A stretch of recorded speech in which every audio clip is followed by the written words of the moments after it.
Hi guys, welcome back to the channel. Today we're giving you an update on this massive development taking place in Ocho Rios. This is SOL Harbour and it's two 7-story or is it 8-story buildings, residential in Ocho Rios.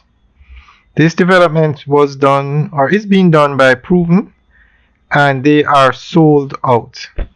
These units were apartments and penthouses at the top, and they are completely sold out. The contractor is China Harbour Engineering Company, and they are moving very quickly. At the rate they're going, they should be finished sometime this year. Alright guys, enjoy the tour, giving you an update today. Remember to like, share and subscribe. Have a good day.